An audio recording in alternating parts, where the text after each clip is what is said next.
Hello my dear students, welcome back to your own YouTube channel. So I hope कि आप सभी अच्छे होंगे और पॉजिटिवली अपनी पढ़ाई कर रहे होंगे। तो आज की क्लास में हम देखने वाले हैं सब्स्टिट्यूशन रिएक्शन के questions. Okay, so as you know कि ये जो चैप्टर है आपका haloalkanes and haloarenes, ये सबसे ज़्यादा वेटेज अगर कोई टॉपिक कैरी करता है तो that is your substitution reaction and elimination reaction, right. तो हम आज उसके क्वेश्चन प्रैक्टिस करने वाले हैं। आई होप कि आप कॉन्सेप्ट को पढ़ के आए होंगे, तभी आपको क्वेश्चंस में क्लैरिटी आएगी। बट साइड बाय साइड मैं भी आपको क्वेश्चंस के कॉन्सेप्ट्स बताती रहूंगी, जो कॉन्सेप्ट उसमें अप्लाई हो रहे हैं। तो जल्दी से क्वेश्चन को स्टार्ट करते हैं। तो सबसे पहले है बच्चे आपके पास SN1 reactions are favored by non-polar solvent, bulky groups or on the carbon atom attached to the halogen atom, small groups on the carbon atom attached to the halogen atom, and last है आपका none of these। देखिए बच्चे, जो SN1 reaction होती है, जो आपके पास SN1 reaction होती है ना, SN1 रिएक्शन क्या होती है? जैसे आपके पास लेट से 3 डिग्री कार्बोकेटाइन यहाँ पर बनता है हमारा। जनरली आपके पास कोई भी हेलोजन है यहाँ पर, ठीक है। तो अभी हम क्या करते हैं, सबसे पहले जो हमारा फर्स्ट स्टेप होता है वो होता है अपने पास RDS। क्यों? क्योंकि यहाँ से लिविंग ग्रुप जो होता है वो लीव करके जाता है। तो जब यहाँ से आपके पास लिविंग ग्रुप लीव करके जाता है तो यहाँ पे आपके पास कार्बोकेटाइन की फॉर्मेशन होती है। और जब यहाँ पे कार्बोकेटाइन की फॉर्मेशन होती है, कोई भी न्यूक्लियोफाइल है वो क्या करता है, वो कार्बोकेटाइन पे अटैक करता है और आपको जनरली कुछ इस तरीके का प्रोडक्ट बनाता है। और ये आपको पता है अच्छे से कि जो हमारे पास SN1 रिएक्शन होती है ना, वो हमें क्या देती है, वो हमें रेसिमिक प्रोडक्ट देती है। मतलब यहाँ पर आपके पास दो प्रोडक्ट बनते हैं, एक तो आपका फ्रंट साइड से अटैक करता है और एक आपके पास वो बैक साइड से अटैक करता है। तो जनरली जो आपको प्रोडक्ट देखने को मिलते हैं वो आपको रेसमिक प्रोडक्ट देखने को मिलते हैं, राइट। तो अभी इसने क्या बोला कि जो SN1 रिएक्शन है non polar solvent, non polar solvent की क्या आपकी बात की, नॉन पोलर सॉल्वेंट देखो पोलैरिटी तो चाहिए। क्यों चाहिए पोलैरिटी? क्योंकि आपके पास यहाँ पे पॉजिटिव चार्ज है, और अगर आपके पास नॉन पोलर हुआ तो ये स्टेबलाइज कैसे होगा, है ना। किसी को भी अपने ऊपर चार्ज नहीं चाहिए ना, है ना। यही होता है ना हमें, कि हमें कंपाउंड्स को, हमें एटम्स को स्टेबिलिटी दिलानी होती है। बट अगर यहाँ पे positive charge any how stable नहीं हुआ तो उसके फाइनल रिएक्शन में वो स्टेबल कैसे होगा, राइट।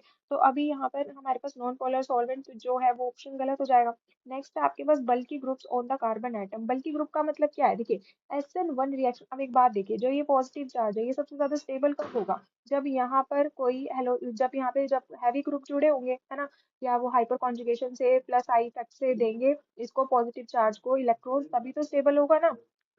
तो यहाँ पर हमें क्या चाहिए, हैवी ग्रुप्स चाहिए, मतलब बल्कि ग्रुप्स चाहिए। तो हम बोलते हैं कि SN1 में जो हमारे कार्बोकेट, क्योंकि हमें पता है कि जो इंटरमीडिएट होता है वो क्या होता है, कार्बोकेटाइन होता है। और कार्बोकेटाइन की स्टेबिलिटी का मतलब क्या है, सबसे ज्यादा 3 डिग्री, फिर 2 डिग्री, और फिर उसके बाद क्या बनता है 1 डिग्री। ये हमारा ऑर्डर रहता है। और 3 डिग्री का मतलब क्या है कि सबसे ज्यादा स्टेबिलिटी दे रहा है वो, राइट। तो यहाँ से हमारे पास क्या हो जाएगा, ऑप्शन नंबर 3 जो है वो आपका फाइनल आंसर हो जाएगा। ओके, तो चलिए नेक्स्ट क्वेश्चन देखते हैं। Which of the following undergoes nucleophilic substitution by SN1 mechanism? Right. तो अभी आपको बोला है कि न्यूक्लियोफिलिक सब्स्टिट्यूशन जो है वो सबसे ज्यादा कौन देगा इनमें से, है ना। तो सबसे पहले आपके पास इथाइल क्लोराइड, इथाइल क्लोराइड मतलब CH2CH3, एंड यहाँ पर हमने क्या जोड़ दिया, इसके साथ क्लोरीन जोड़ दिया, तो ये क्या हो गया आपके पास, इथाइल क्लोराइड हो गया। अगर मैं सेकंड ऑप्शन की बात करूँ तो सेकंड ऑप्शन क्या है आपके पास, this is your phenyl, right. क्या है ये आपका, ये है आपके पास विनाइल क्लोराइड। ये आपके पास विनाइल क्लोराइड है कि डबल बॉन्ड के साथ अगर आपने डायरेक्ट हेलोजन को जोड़ दिया तो that will be your vinyl chloride. और अगर मैं ऐसा कर देती तो ये क्या हो जाता बच्चे, ये हो जाता आपके पास एल्लाइल क्लोराइड, राइट। तो अगर मैं थर्ड ऑप्शन की बात करूँ तो थर्ड ऑप्शन में क्या है आपके पास, बेंजाइल क्लोराइड। मतलब ये हो गया आपके पास बेंजाइल पोजीशन, है ना, और यहाँ पे मैंने Cl जोड़ दिया तो ये क्या हो गया आपके पास, बेंजाइल क्लोराइड हो गया। अगर मैं फोर्थ ऑप्शन की बात करूँ, क्लोरोबेंजीन, व्हाट इज क्लोरोबेंजीन, तो this is your chlorobenzene, right. तो अभी आपको इन चार ऑप्शन में से सिलेक्ट करना है कि सबसे अच्छा न्यूक्लियोफिलिक सब्स्टिट्यूशन के अंडरगोस कौन जा रहा है। तो देखिए, अगर मैं यहाँ पे कार्बोकेटाइन बना दूं तो वही सबसे अच्छा न्यूक्लियोफिलिक रिएक्शन देगा ना। मैंने आपको लास्ट क्लास में भी बताया था कि अच्छी न्यूक्लियोफिलिक रिएक्शन वो देंगे जो खुद अच्छे इलेक्ट्रोफाइल होंगे। तो अब आपको देखना है कि सबसे बेटर कार्बोकेटाइन स्टेबल है कहाँ पे, तो वही आपका राइट आंसर हो जाएगा, ठीक है। तो मैं यहाँ पे कार्बोकेटाइन की फॉर्मेशन कर लेती हूँ। अब आप खुद बताएं कि सबसे ज्यादा जो पॉजिटिव चार्ज है वो कहाँ स्टेबल होने वाला है आपके पास। देखिए, ये तो आपके पास बिल्कुल भी स्टेबल नहीं है। क्यों? क्योंकि आपको पता है कि sp2 कार्बन के ऊपर पॉजिटिव चार्ज कभी भी स्टेबल नहीं होता, राइट। यहाँ पर भी sp2 वाली कंडीशन है तो ये भी स्टेबल नहीं होगा। यहाँ पर बात करूँ तो ये क्या है, 1 डिग्री कार्बोकेटाइन है, और हमें पता है कि 3 डिग्री कार्बोकेटाइन मोस्ट स्टेबल होता है। तो बचा क्या हमारे पास, ये। तो और ये जो हमारे पास कार्बोकेटाइन है, फिनाइल कार्बोकेटाइन जो ये हमने हमने बनाया, सॉरी बेंजाइल कार्बोकेटाइन जो हमने बनाया है, ये मोस्ट स्टेबल है, राइट। तो थर्ड ऑप्शन आपके पास फाइनल आंसर आएगा। नेक्स्ट है, the rate of reaction of alkyl halide depends upon, alkyl halides जो है वो किस पे डिपेंड करता है, देखिए न्यूक्लियोफिलिक सब्स्टिट्यूशन रिएक्शन जैसा आपको पता है SN1 होती है और दूसरी हमारे पास क्या होती है SN2 रिएक्शन होती है। दोनों के केस में जो हमारा रेट होता है रिएक्शन का वो डिफर वेरी करता है। वो कैसे कि अगर मैं SN1 में बात करूँ तो SN1 में जो है मेरे पास वो रेट जो है डिपेंड करता है एल्काइल हैलाइड पे ओनली, है ना, न्यूक्लियोफाइल पे डिपेंड नहीं करता। क्यों? क्योंकि इसमें इंटरमीडिएट जो होता है वो कार्बोकेटायन होता है और आपको पता है कि कार्बोकेटायन को क्या चाहिए, वो उसको तो कोई भी सॉल्वेंट दे दो वो अपने आप को स्टेबलाइज करा ही लेगा। लेकिन यहाँ पर जो हमारे पास SN2 है इसमें जो रेट होता है वो किस पे डिपेंड करता है, वो डिपेंड करता है आपका एल्काइल हैलाइड पे, वो आपका डिपेंड करता है अल्काइल हैलाइड पे। और किस पे डिपेंड करता है वो आपका न्यूक्लियोफाइल पे, राइट। तो यहाँ से मेरे पास क्या हो जाएगा। और एक और बात इसने पूछा है यहाँ पे अल्काइल हैलाइड में डिपेंड क्या करता है, ठीक है। तो हम क्या कहेंगे कि हेलोजन ग्रुप ही तो मैटर करता है। हेलोजन जो अगर मैं बात करूँ यहाँ पे SN1 की और SN2 की, दोनों के केस में बच्चे क्या होगा, जो हेलोजन होगा ना वो अच्छा होना चाहिए। मतलब हेलोजन क्या है हमारे पास यहाँ पे लिविंग ग्रुप है, और जितना अच्छा लिविंग ग्रुप होगा, गुड लिविंग ग्रुप होगा, उतना ही हमारी जो रेट ऑफ रिएक्शन होगी वो इंक्रीज करेगी। क्या करेगी वो, रेट ऑफ रिएक्शन जो है वो इंक्रीज करेगी, राइट। तो अगर मैं बात करूँ आई की, अगर मैं बात करूँ Br की, और मैं बात करती हूँ Cl और F की, तो ये हमारा लिविंग ग्रुप का ऑर्डर रहने वाला है, राइट। तो आपके पास जो ऑप्शन नंबर सी होगा वो आपका फाइनल आंसर रहेगा। नेक्स्ट है SN1 reactivity of the following halides. इनमें से आपको बताना है कि जो SN1 की रिएक्टिविटी है वो सबसे ज्यादा किस में अच्छी है। कहने का मतलब आपको क्या देखना है, देखिए जब भी आपसे SN1 के क्वेश्चन पूछे जाएंगे ना तो आपको करना क्या है, उस केस में उस केस में आपको क्या करना है, उस केस में बस आपको कार्बोकेटाइन की स्टेबिलिटी को देखना है, राइट। तो अगर मैं फर्स्ट ऑप्शन की बात करूं तो फर्स्ट ऑप्शन में क्या रहता है, यहाँ पे मेरे पास है CH3, यहाँ पर है CH3, ये है हमारे पास CH3। और देखिए मैं Br को लीव लीव करा रही हूँ अगर, तो यहाँ पे मेरे पास कार्बोकेटाइन बन गया है ना। तो अगर मैं सेकंड ऑप्शन की बात करूँ यहाँ से, तो सेकंड ऑप्शन के केस में क्या बन रहा है, यहाँ पे मेरे पास फिनाइल है ना, दो फिनाइल ग्रुप जुड़े हैं यहाँ पे, और यहाँ पर एक H है और यहाँ पे क्या है Br है। अगर मैं थर्ड ऑप्शन की बात करूँ तो थर्ड ऑप्शन के केस में क्या है, C है यहाँ पर मेरे पास, दो तो फिनाइल ग्रुप जुड़े हैं और एक मेरे पास जुड़ा है CH3 और एक है Br, राइट। और अगर मैं फोर्थ ऑप्शन की बात करूँ तो फोर्थ ऑप्शन के केस में क्या है, C है, CH3 है, CH3 है और H है, और यहाँ पर क्या है पॉजिटिव चार्ज है ना। यहाँ पर इसको लीव ही करा देते हैं ना हम, तो ज्यादा इजी रहेगा हमें, है ना। तो पॉजिटिव चार्ज हो गया, यहाँ पर भी क्या हो गया पॉजिटिव चार्ज हो गया। अब आप खुद देखिए कि पॉजिटिव चार्ज सबसे ज्यादा आपको स्टेबल किधर लग रहा है, देखो यहाँ पर क्या है, यहाँ पे 3 डिग्री कार्बोकेटाइन है। आई अग्री, मैंने बोला था आपको लास्ट क्लास में कि 3 डिग्री कार्बोकेटाइन मोस्ट स्टेबल होता है। लेकिन आपको पता है कि जो ये जो कार्बन अटैच है ना इससे, तो ये क्या कर रहे हैं, सिर्फ हाइपर कॉन्जुगेशन से या इंडक्टिव इफेक्ट से ही, अपने हाइपर कॉन्जुगेशन इफेक्ट से बेसिकली, ज्यादा तो हम जिसको डोमिनेट करेंगे तो वो अपना हाइपर कॉन्जुगेशन से इफेक्ट दे रहे हैं। लेकिन अगर मैं सेकंड ऑप्शन की बात करूँ तो आप देख पा रहे हैं यहाँ पे कि आपको यहाँ पे मेसोमेरिक इफेक्ट की है, से भी वो अपने इलेक्ट्रॉन्स को जो है वो डोनेट कर रहा है ना। तो वो क्या कर रहा है, इलेक्ट्रो पॉजिटिव चार्ज की तरफ से भी दे रहा है वो, है ना। तो इस केस में क्या हो जाएगा,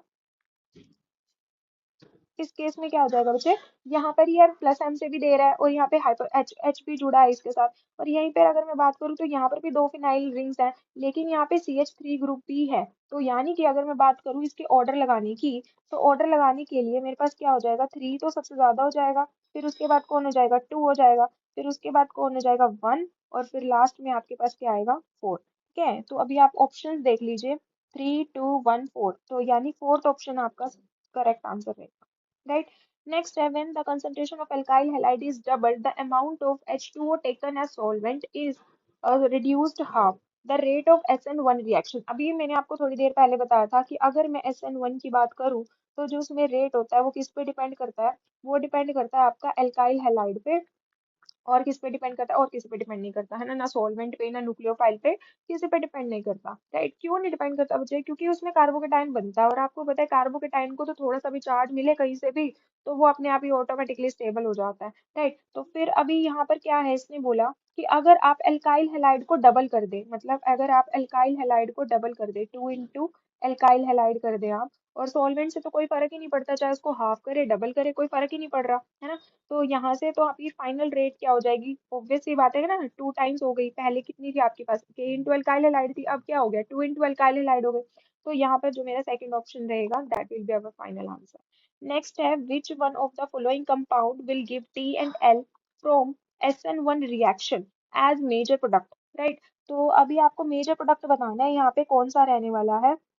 डी एंड एल के केस में देखिए यहाँ पर क्या बन रहा है, आपके पास 3 डिग्री कार्बोकेटायन बन रहा है। आपको SN1 का बताना है ना, तो जितना ज्यादा स्टेबल होगा कार्बोकेटायन उतना आपके लिए अच्छी चीज है। तो आपको चेक करना है यहाँ से कि आपका कार्बोकेटायन मोस्ट स्टेबल कहाँ है, तो थर्ड ऑप्शन आपका फाइनल आंसर रहेगा। नेक्स्ट है आपके पास in in an SN1 reaction the configuration of the product undergoes, right. अभी अगर मैं इन्वर्जन की बात करूँ, इन्वर्जन क्या होता है, इन्वर्जन होता है इन्वर्टेड प्रोडक्ट। मतलब अगर लेट से आपका जो लिविंग ग्रुप है वो फ्रंट साइड से अटैक करके जा रहा है, सॉरी फ्रंट साइड से लीव करके जा रहा है, मान लो ये वो यहाँ से फ्रंट साइड से लीव करके जा रहा है, तो जो आपका इनकमिंग ग्रुप होगा ना वो आपका कहाँ से अटैक करेगा, बैक साइड से अटैक करेगा। तो इस टाइप के प्रोडक्ट को हम क्या बोलते हैं, इन्वर्टेड प्रोडक्ट बोलते हैं, राइट। मतलब उल्टा प्रोडक्ट बना रहा है जो, और वो कब बनता है, आपका SN2 के केस में बनता है। क्यों बनता है, क्योंकि उसमें हम बल्कि प्रोडक्ट्स बल्कि रिएक्टेंट्स नहीं ले सकते। उसमें जो हमारे पास स्टेबिलिटी का ऑर्डर रहता है वो 1 डिग्री का, सबसे ज्यादा 2 डिग्री का, फिर 3 डिग्री का रहता है। तो उसमें यानी SN2 के केस में आपका क्या बनता है, इन्वर्टेड प्रोडक्ट बनता है, राइट। अगर मैं बात करूँ यहाँ पे रेसमाइजेशन की, तो रेसमाइजेशन का मतलब क्या होता है, रेसमाइजेशन का मतलब होता है आपके पास कि दो प्रोडक्ट बन रहे हैं जो कि हमको पता है SN1 के केस में ही बन सकते हैं, है ना। आप फ्रंट साइड से भी अटैक कर सकते हो और बैक साइड से भी अटैक कर सकते हो। तो आपका जो सेकंड ऑप्शन होगा वो बिल्कुल ठीक होगा। और जो ये बचे रिटेंशन वाली बात है, रिटेंशन का केस क्या रहता है, रिटेंशन के केस में आपका SNI, मतलब SNI के केस में आपका रिटेंशन होता है, इसमें बनता है आपका रेसेमाइजेशन, रेसेमाइजेशन। और अगर मैं इसकी बात करूँ रिटेंशन की, तो SNI के केस में क्या रहता है, आपका रिटेंशन रहता है। मतलब जैसा आपका लिविंग ग्रुप जहां से लीव करके जा रहा है, इनकमिंग ग्रुप आपका वहीं से अटैक करेगा, राइट। डिफिकल्ट टू प्रिडिक्ट जैसा ऐसा कुछ है ही नहीं, तो SN1 आपका क्या रहेगा, सेकंड ऑप्शन आपका करेक्ट आंसर रहेगा। नेक्स्ट बचे, this is so important question, आपको बहुत अच्छे से देखना है ये वाला क्वेश्चन, देखिए। और मेजोरिटी चांसेस है ऐसे ऐसे क्वेश्चंस के आने की, राइट, क्योंकि जनरली हम गलती करते हैं इस क्वेश्चन में। तो देखिए आपके पास 4 मेंबर रिंग है यहाँ पे, है ना। सबसे पहले काम क्या होता है हमारा, सबसे पहले काम होता है हमारे लिविंग ग्रुप को लीव कराने का। तो लिविंग ग्रुप जब हम लीव कराएंगे बच्चे, तो वहां से हमारे पास क्या बनेगा, पॉजिटिव चार्ज, मतलब कार्बोकेटायन बन रहा है हमारे पास यहाँ पे, है ना। Just a second, yes. तो ये क्या बन रहा है आपका, ये बन रहा है आपका कार्बोकेटायन, है ना। और कौन सा डिग्री कार्बोकेटाइन, 2 डिग्री कार्बोकेटाइन। सोच के देखिए अगर ये कार्बोकेटाइन जो है वो अगर आपके पास इस पोजीशन पे आ जाए तो क्या इसके लिए अच्छी बात नहीं होगी, क्या ये 3 डिग्री नहीं बन जाएगा। कार्बोकेटाइन को तो चाहिए ना कोई कि वो बहुत ज्यादा स्टेबल हो जाए, है ना। लेट से आप आपकी जो रिक्वायरमेंट है, आप चाहते हो कि मुझे इतनी की जॉब मिलनी चाहिए, उससे कम की मिल रही है तो आप स्विच करेंगे ना, तो अगर ज्यादा की मिल रही है तो यहाँ पर भी वही चीज है कि अगर कार्बोकेटाइन यहाँ स्विच कर जाए एनी हाउ, तो वो स्टेबल हो जाएगा, है ना। तो 3 डिग्री को हम इसको बना सकते हैं। उसके लिए हमें क्या करना पड़ेगा, देखिए जो पॉजिटिव चार्ज होता है ना, जो पॉजिटिव चार्ज होता है उसके नेक्स्ट वाले कार्बन को आपने क्या मानना है, अल्फा, और उसके नेक्स्ट वाले कार्बन को आपने क्या मानना है, बीटा। इसको बोलते हैं रीअरेंजमेंट ऑफ कार्बोकेटाइन। अब आपने क्या करना है, मैं आपको एक छोटी सी ट्रिक देती हूँ। अब आपने क्या करना है, अल्फा और बीटा का तो आपने बॉन्ड ब्रेक कराना है ना। और आपने क्या करना है, पॉजिटिव चार्ज का और बीटा का बॉन्ड बनाना है, ठीक है, समझे। दोबारा फिर से रिपीट करती हूँ।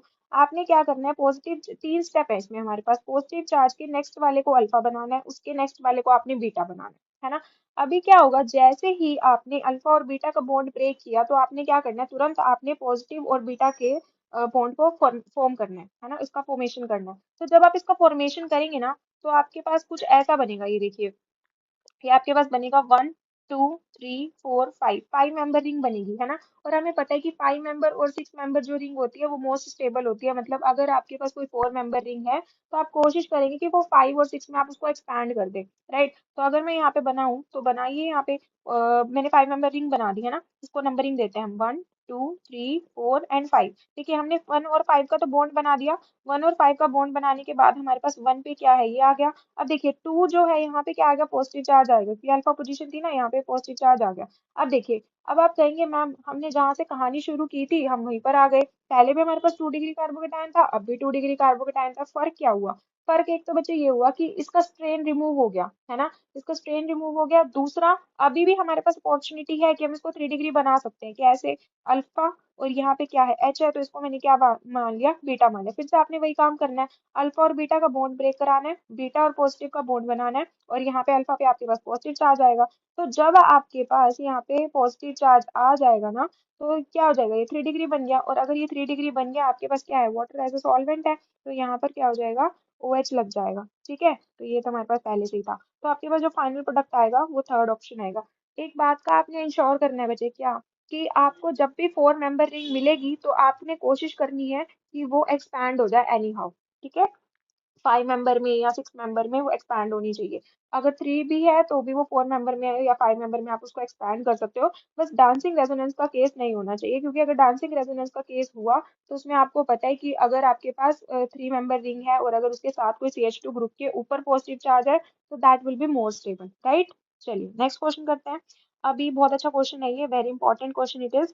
तो इसमें पूछा गया आपसे कि आपको रेट ऑफ रिएक्शन बताने AgNO3 के साथ। बेटा आपको पता है अच्छे से कि AgNO3 जब भी किसी हेलोजन ग्रुप के साथ अटैच होता है तो वो क्या बनाता है, वो आपके पास पीपीटी बना देता है ना, प्रेसिपिटेट बनाता है वो आपको। यानी कि Cl जितना अच्छा लीव करके जाएगा उतनी अच्छी AgNO3 का रेट रहेगा।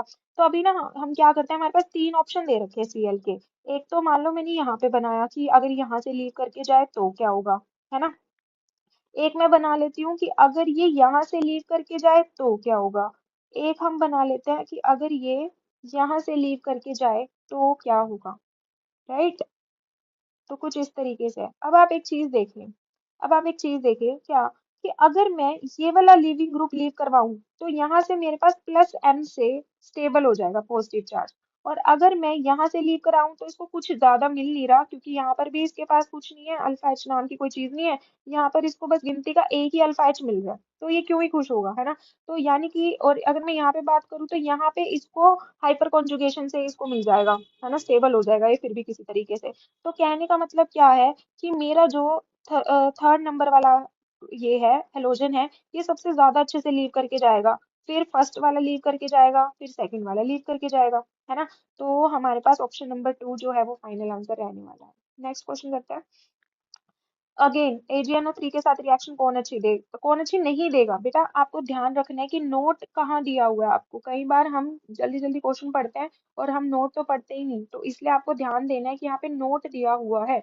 अभी एक चीज देखिए फिर से, अगेन क्या रहने वाला है कि कार्बोकेटाइन की स्टेबिलिटी देखनी है आपने। जितना अच्छा कार्बोकेटाइन होगा वो उतना अच्छा प्रेसिपिटेट बना के देगा। जितना बुरा कार्बोकेटाइन होगा स्टेबिल, जितना बुरा स्टेबल कार्बोकेटाइन होगा उतना ही वो क्या करेगा, वीक बना के देगा, है ना, रिएक्शन करेगा नहीं वो। तो अभी देखिए, ये देखिए अगर मैं फर्स्ट ऑप्शन की बात करूँ बच्चे, तो यहाँ पर क्या है, CH2 पॉजिटिव है ना। और आपको पता है ये तो सबसे अच्छा स्टेबल कार्बोकेटाइन है। वहीं पे अगर मैं बात करूँ इसकी, तो ये भी क्या है, ये भी अच्छा है, स्टेबल कार्बोकेटाइन है ये भी, है ना। और अगर मैं इसकी बात करूँ तो ये भी क्या है, स्टेबल कार्बोकेटाइन बना ही रहा है ना किसी तरीके से। और अगर लेकिन इसकी बात करूँ तो बच्चे ये क्या है, ये है हमारे पास एंटी एरोमेटिक, है ना। मतलब एरोमेटिक तो नहीं है ये, और अगर ये एरोमेटिक नहीं है तो ये Br को जाने नहीं देगा। तो कोई भी सिस्टम नहीं चाहता ना कि वो एंटी एरोमेटिक बने। तो उसके केस में क्या हो जाएगा, फोर्थ ऑप्शन जो है आपका राइट आंसर रहेगा, क्योंकि ये तीनों तो आपके स्टेबल है। जो स्टेबल नहीं है वो ये स्टेबल नहीं है ना। चलिए, which of the following alkyl halide is most readily hydrolysed. Hydrolysed का मतलब क्या है कि किसके ऊपर OH आके अच्छे से अटैक करेगा, और OH कब अटैक करेगा, जब उसका पॉजिटिव चार्ज स्टेबल होगा। तो देखो यहाँ पर आपके पास पॉजिटिव चार्ज बनाया मैंने, यहाँ पर आपके पास दो हैं C6H5 वाले ग्रुप। तो ये कुछ ऐसे है। फिर है आपके पास ये, और फिर कुछ आपके पास ऐसे है,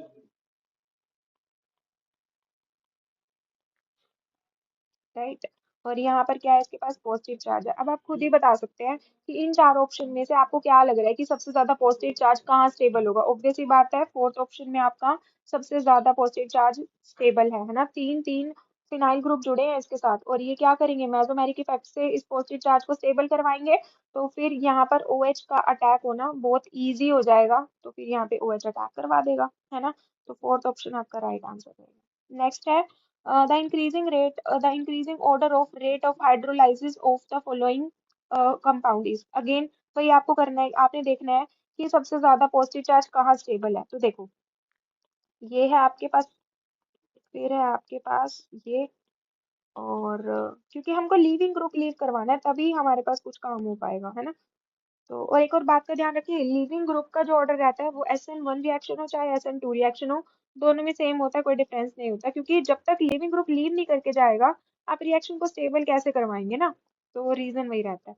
अब देखिए, यहाँ पर तो ये हाइपर कॉन्जुगेशन से कर रहा है, इसको पॉजिटिव चार्ज दे रहा है। यहाँ पर ये क्या कर रहा है, यहाँ पर ये मेसोमेरिक इफेक्ट से दे रहा है ना। तो ऑब्वियस सी बात है यही विनर रहने वाला है, मतलब सेकंड ऑप्शन जो आपका वो आएगा आपका। सबसे पहले देखो, फोर्थ ऑप्शन एलिमिनेट कर दो, सेकंड ऑप्शन हो सकता है, फर्स्ट ऑप्शन ये भी एलिमिनेट कर दो, दो ऑप्शन बच गए आपके पास, है ना। अब इसमें हमें दिया थर्ड नंबर वाला यानी ये दिस वन। अब देखो ये तो सिर्फ क्या कर रहा है, साइक्लोहेक्सेन के ऊपर पॉजिटिव चार्ज है, ठीक है, ये स्टेबल करा रहे हैं, लेकिन यहाँ पर देखो आपके पास 3 डिग्री कार्बोकेटाइन है। तो 3 डिग्री कार्बोकेटाइन को हम सबसे ज्यादा वेटेज देते हैं, तो हमारे पास फोर्थ ऑप्शन राइट रहेगा, यानी कि फोर्थ आएगा आपका आंसर। नेक्स्ट है, in this reaction given below, आपको ये रिएक्शन दी हुई है। अब एक बात देखना, पहले आपको चेक करना होगा कि आपकी जो रिएक्शन है वो SN1 है या SN2 है ना। तो SN1 है, देखिए अभी यहाँ पर देखो 2 डिग्री कार्बोकेटाइन है ना, क्या है यहाँ पे 2 डिग्री कार्बोकेटाइन बन रहा है मेरे पास, C2H5CH3, और यहाँ पे H है और यहाँ पे पॉजिटिव चार्ज है। अब देखो हीट दी नहीं हुई, एलिमिनेशन रिएक्शन हो नहीं सकती, है ना। तो यहाँ पर हमारे पास 2 डिग्री है। अब आपको देखना क्या है, तो जब 1 डिग्री होता है तब तो आपको फॉर श्योर SN2 रिएक्शन करवानी है। जब आपके पास 3 डिग्री होता है तो फॉर श्योर आपको SN1 रिएक्शन करानी होती है। लेकिन जब हमारे पास 2 डिग्री का केस रहता है ना, उस केस में हम क्या करते हैं, वो SN1 भी दिखा सकता है और वो SN2 भी दिखा सकता है। कब दिखा सकता है, जब पुअर न्यूक्लियोफाइल है तो आपको क्या करना है, SN1 दिखाएगा। और अगर अच्छा गुड न्यूक्लियोफाइल है तो उस केस में आपको क्या करना है, SN2 रिएक्शन देनी है। अभी वाटर क्या है, वाटर कोई अच्छा न्यूक्लियोफाइल नहीं है, it's a kind of poor nucleophile, right. तो ये कैसी रिएक्शन देने वाला है, SN1 रिएक्शन देने वाला है। तो मैम अच्छा, तो गुड न्यूक्लियोफाइल कब होगा, तो अगर आपके पास OH नेगेटिव दिया होता ना तो फिर वो अच्छा न्यूक्लियोफाइल हो जाता है, लेकिन वाटर एज सच अभी कोई अच्छा न्यूक्लियोफाइल नहीं है।